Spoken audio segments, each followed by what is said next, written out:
So thank you everyone for joining. This session is all about pathways to build better artificial intelligence and machine learning solutions. So I have with me a couple of speakers. So I'm very happy to share the stage with Shalini Kapoor and Ranjani Mani. So I'll take a few minutes to talk about the speakers. So Shalini Kapoor, as an IBM fellow, Shalini Kapoor drives research, strategy, and development to maximize the inclusion of AI. She's leading India's IBM's artificial intelligence market leading capabilities, drive consistent, reusable implementations, business transformations, and value. She's also interested in making artificial intelligence accessible to everybody, not just data scientists. She leads innovative and engaging programs to enhance artificial intelligence skills and adoption with cognitive applications and across the India software labs. She has an overall 23 plus years of experience. She has been working with many clients, global system integrators, ecosystem partners, and academia while incubating several next-gen solutions in Internet of Things and artificial intelligence. She's the technical leader for large cloud deals for the public session in India and SA, impacting millions of citizens. She's a torchbearer for good tech projects in India, focusing on STEM and artificial intelligence for women and underprivileged, while working with schools, universities, government, and industry leaders. She has overall 14 patents and is a prolific speaker in academia and other various industry forums. Thank you for being here, Shalini. So let me introduce Ranjani Mani. She's a passionate. That's an echo.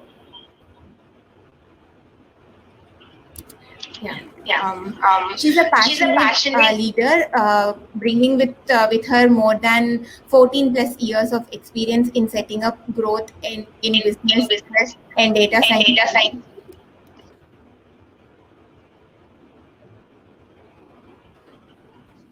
Sorry for the echo. Her interest lies in solving business problems through building analytics capabilities, product strategies, and leadership. She's currently Director of Advanced Analytics in VMware. She's leading a 20 plus member global team of senior analytics managers and data scientists. She manages cross-functional leadership, product management in engineering teams. And she also drives and collaborates Bangalore site level activities. She's a part of core team engaging with startups and VCs in India ecosystem to identify collaboration opportunities. She's a huge DNI evangelist and keen on bringing women into tech and specifically more into data analytics. Thank you, Ranjani, and thank you, Shalini, for being here. I'm so proud to be sharing the stage with you. Over to you, Ranjani. Awesome. Sandhya, can you hear me okay? Yes. I had to switch. Okay, awesome. All right. You totally stole my thunder in terms of introducing Shalini Sandhya. But nonetheless, right? Great job. I think I've personally known Shalini as well. Such a huge inspiration, Shalini, right? All the multitude of plaudits that Sandhya called out, absolutely deserving. And also, I think, I don't know whether you realize the amount of inspiration you provide to everyone across the board, right? So thanks for being here. Such an honor to have you here, right? So you have live audience here. We also are going to have people listening in. So the audience here is of women who are so passionate about tech. And there are people who are very keen on moving into analytics and data science as well, Shalini, right? And we see that AI is kind of like so around us. It's kind of ubiquitous all around. Having said that, would love your thoughts, given your expertise in this space, in terms of what do you think are the problems that AI/ML does solve, and more importantly, where do you see the challenges per se, right? Maybe we can start with that. Sure, thanks. Thanks, Ranjani, and thanks, Sandhya, for having me here, and good morning to all of you. So let me delve a little bit deeper on especially the challenges which AI solves. Of course, we do see AI across multi-industries and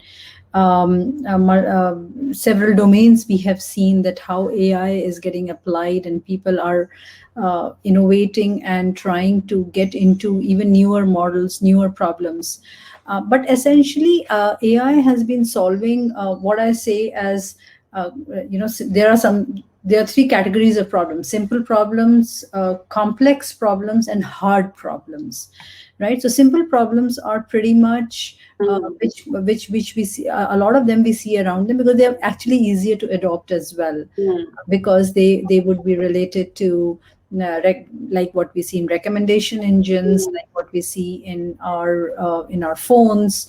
These are simple problems which we are putting to use, and we are intuitively trying to use AI and machine learning to help us in our day-to-day tasks. The hard problems are definitely, so there is also the complex problems are a lot of multidisciplinary.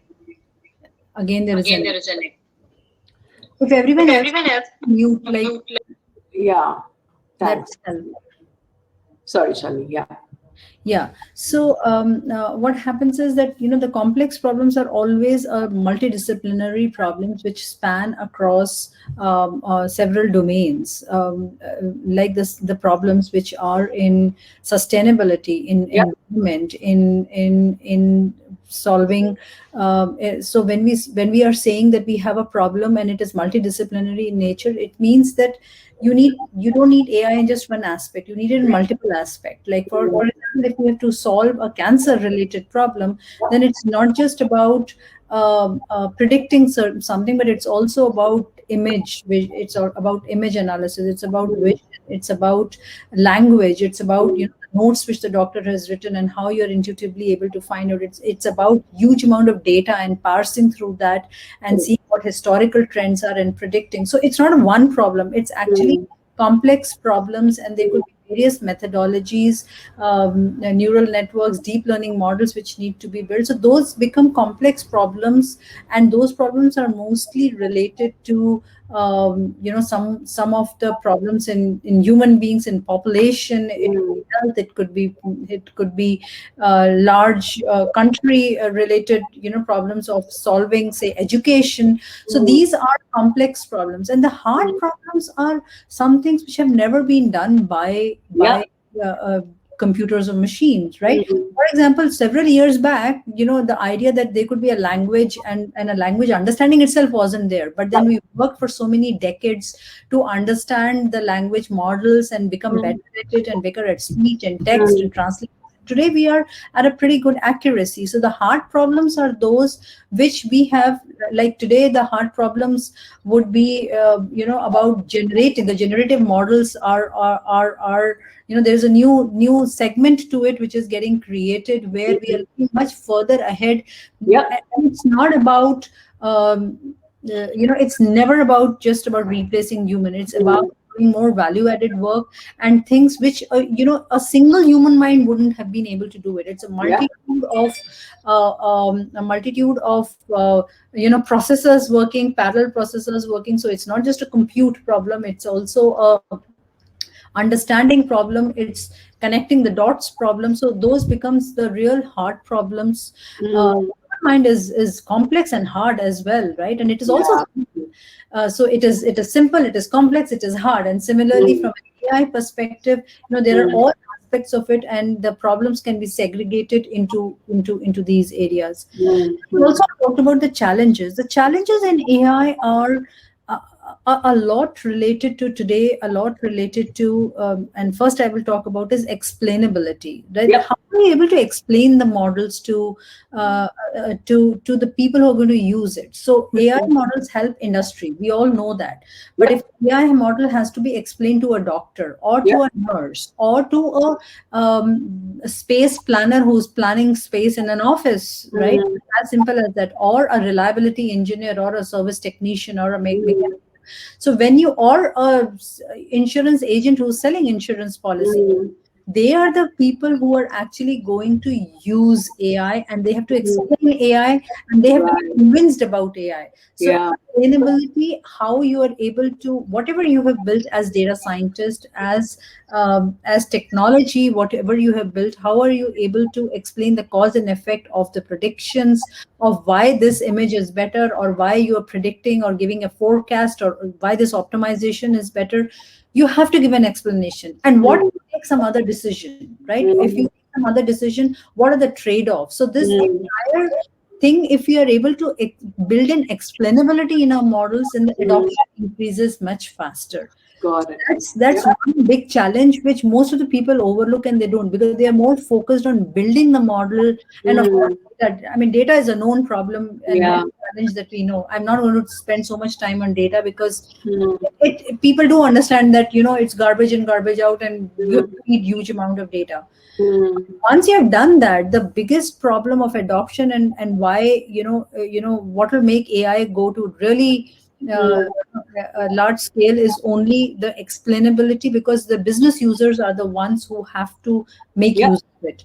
And the other problem also comes as of scale, that whatever you have built in your lab or in your, you know, what works for single models, will it work for multiple, you know, with scale? It's not just of concept level, but it is built for scale, and it is built for different and every time new kind of data set. And do you have to redo everything, or can you apply and have some more auto learning built into it? So these are, I mean, I know there are a lot of challenges, but I think these are the challenges which I have been working on a lot.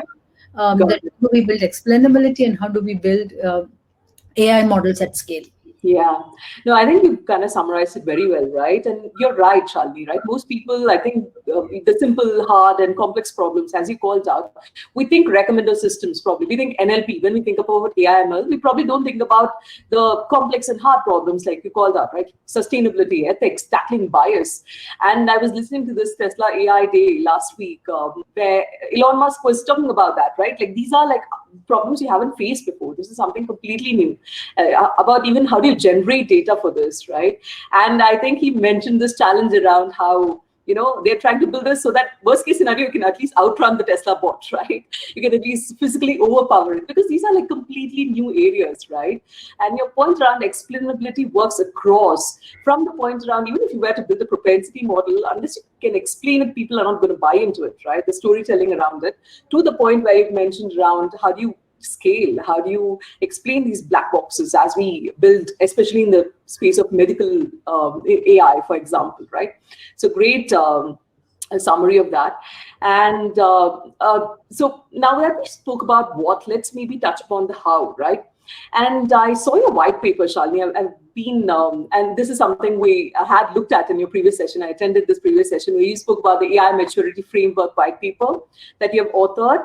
And it also talks about this step-by-step guidance that is provided for integrating the offerings into IBM Watson IoT solutions, right? So it kind of made me think about, how do you think enterprises should approach solving AI/ML problems? And do you see broader patterns here, right, in terms of how to approach this? Yeah, so see, when enterprises are starting, I'm sure, you know, everybody wonders where to start. And you know, there are always three stages, which I say. There's, you know, the first, you're doing proof of concept. You hear about it, you say somebody is doing it, and you want to do the proof of concept in your own organization.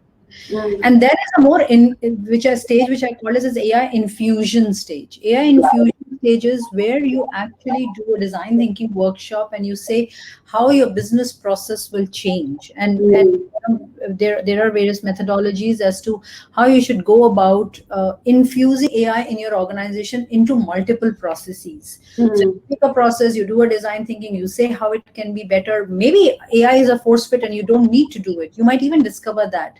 But if it is a process in which you need to infuse AI, so the business benefit and the value to the organization has to be brought out much faster before you actually start, you know, building or coding, right? So that thinking process of understanding, is it bringing cost efficiency? Is it bringing, that thing has to be done, because otherwise, you know, you will never go to the third stage of building AI, which is the AI transformation. And you will undergo transformation only when your infusion process has done the hammering of understanding the business need of doing the what are the value drivers. Are you doing it for efficiency? Are you doing it because it's a better way? There is more data, there's more scale. So there could be various ways why you would do it. But once you have made the application, many organizations, you know, the application keeps running for you know, couple of years or months or whatever, but they don't move to the next stage. So it's very important to measure how good your AI is, right? what it, is it self-sufficient? Do you need to go to the next stage? So the measure of how good your AI is, that's what I'm talking in the white paper which you mentioned.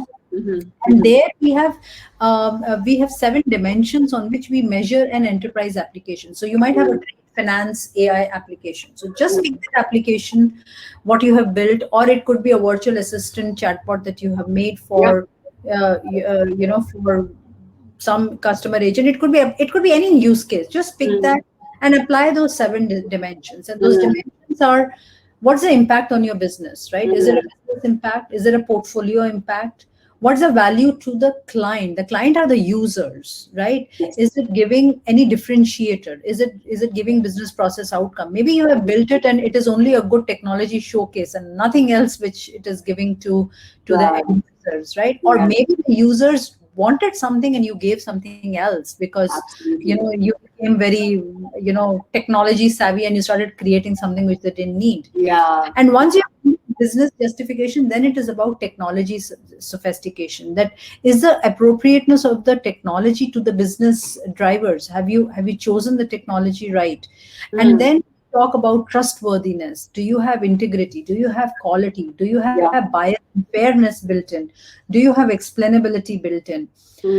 Then another dimension is the ease of use. That is intuitive to use by the intended user. I mean, I don't want when I'm working on some software for AI to disturb me, right? I want to be intuitively built into it and guide me to the decision which I am taking in. So the discipline of AI is a very important discipline, and that makes AI totally acceptable, right? Today, some of the places a recommendation comes, you love it, you want more.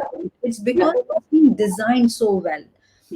So for business users, it's really important the design of AI is used.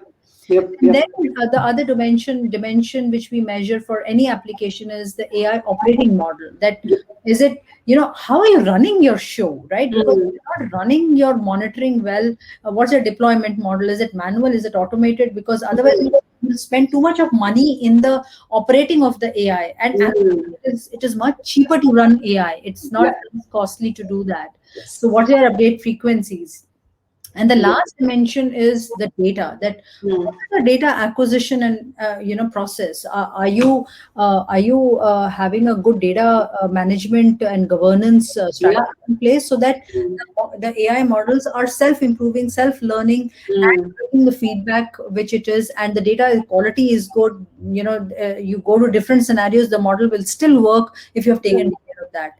So these are 7 dimensions which are needed when we are applying AI in any organization and any application. So I took this trade finance application. It could be a fulfillment optimizer, inventory optimizer application. It could be a chatbot, a virtual assistant. It could be a model.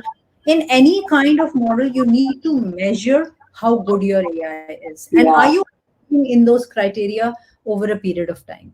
So brilliant, Shalini, I must tell you, right, I've been fascinated by the framework. It's kind of like this playbook, right, which I think every organization should look at. And most of the time you'd realize that when AI projects fail, it's because probably you did not tackle at least one or more of these 7 things which you called out, right?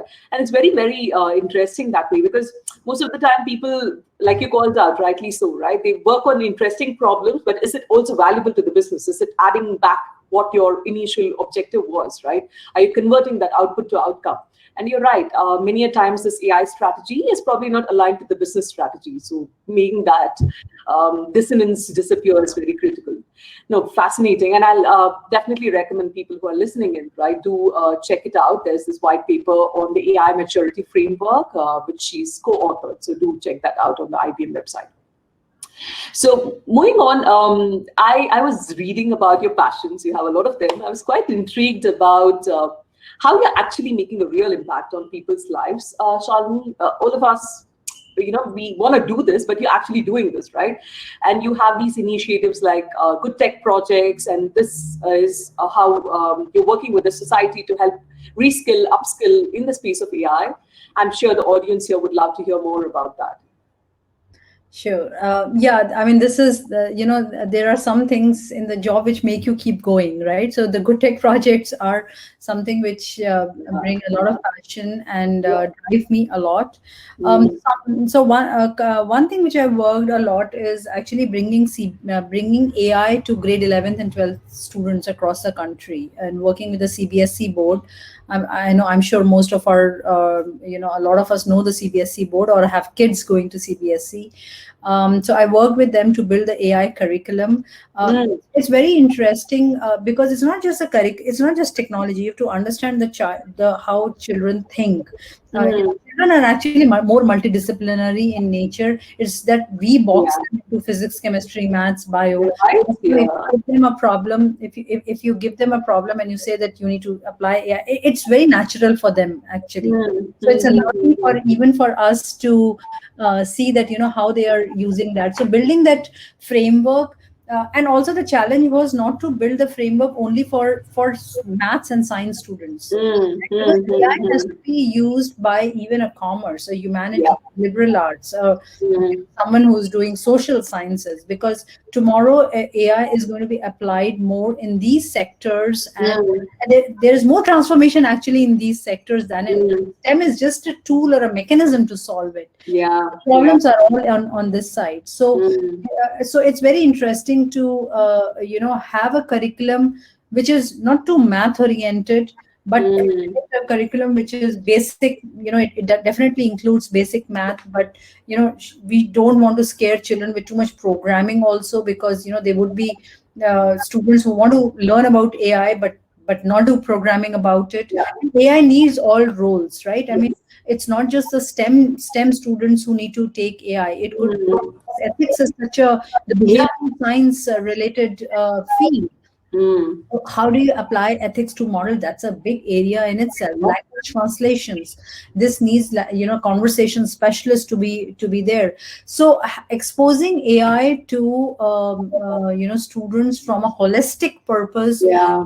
thing, which I worked, and I think doing hackathons with all the schools and learning and Mm. doing projects with them uh, Mm.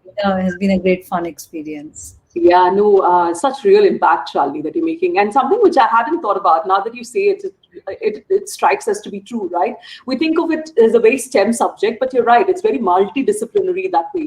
And giving this exposure to people from various arts and science and everyone else kind of brings that together. And I think that fusion is happening, right, across the edge of multidisciplinary sciences. Awesome, yeah. And okay, so I have this personal interest question too, so I'm going to put this in, right? So initially, when I was kind of reading through a bunch of articles, it kind of came across that you were the first IBM fellow woman, but no, you're not. You are the first IBM fellow in India, right? Not just the women in India, which is it's kind of it shows the way we kind of think also, right? And for people who are listening in, the IBM fellows are awarded to exceptional individuals, and I just learned recently that there are only around 100 odd active fellows across IBM globally, right? It's such an honor, Shalini, to have that, right? So, how do you not just achieve, how do you get into this highly accelerated career trajectory to where you are now? How did that happen? So, yeah, let me try to answer that. So, actually, the way IBM Fellow process is, it's not that you will, it's a defined process. There's no Mm. defined, because a Yeah. fellow is about a lot of influence that an individual has on Mm. technology. It's Mm. not about we also have distinguished engineers in IBM. So distinguished engineer is that you chart a new river, right? But Mm. a fellow is you change the course of a river. Mm. Wow. That's how Yeah. it's defined as that. Mm. Can you change the course of technology, the trends that you're working Mm. on, and you Mm. absolutely create new markets or new Mm. business or new technology? And technology is such a growing space. So you have to continuously innovate, incubate, Mhm. and it has to be a passion. So again, I keep saying that when you say career trajectory, it's not that I decided that I want to be that. No, I never decided that. It's a lot about your passion and how you are applying your leadership qualities to Yep. to create a new tide for that passion of yours. Yeah. And then it's a lot of influence, and when you have a large influence network and you impact the business, is then when this whole thing happens. So one is a product line, the business line. Other is a lot about the influence and the leadership around it, because it's not just about I mean, business results are really important and they are the key, but there is a lot of what I say extracurricular things which you add to it, which becomes a single force for it to happen. Yeah. Yeah, that's that's how we define fellows, and that's how they select fellows, and it's appointment. It's not a it's Right. more of an appointment rather than you apply, or I mean it's not the other way around. Yes. Yeah. So it's not like one fine day you wake up and decide, okay, this is what I want to become. It's like all of what you've done over a period of time, how you've kind of grown yourself through this, right? And that's a great way of putting that across, Shalini. There's this audience favorite questions, given that this is an audience of women who are so passionate about tech. Could you let us know a bit more about your innovations? And I'm sure you have a multitude of them. So hoping that this inspires us to do more. Yeah, so I think so one myth is that people think that I will innovate later, right? To Yeah. happen Yeah. while you are at work, because there are problems which are there pretty much, and we have to keep thinking that what's a new way of doing things, right? And also there are many people think that, oh, I have to be you have to be the first one to innovate. No, it's not necessarily that you have to be the first, but innovation has happened, a technology innovation has happened. Your application of that into your domain or your area, that could be the first one, right? So that could be an innovative in itself. So innovation, some of the innovations which I've been really passionate about and have really enjoyed doing them are a lot in Internet of Things space, where I first worked to, we wanted to create models of how to connect to all kinds of devices, how to create an IoT platform, how to create, and we created this concept called Internet of Things recipes, which is like, we would, it could be a simple Intel Galileo device, and, the connection mechanism will remain the same whether you connect to one device or 100 devices, right? Similarly, it could be an ARM device, or similarly, it could be, it could be any kind of device, but creation of an IoT platform which makes it easy and plug and play to be to do that. And it all came because we used to struggle connecting to all the devices, and what we decided is that we created just like a recipe. In a recipe you have ingredients, and you then have a process and a method to make it, right? So we said, let's start calling it a recipe, because you know the ingredients. You need to have a device, you need to have connection, you need to have internet, you need to have code. These are the ingredients, and then this is the steps are going to remain the same. So and we just opened it up on open source, and we says let everybody start using it and building it.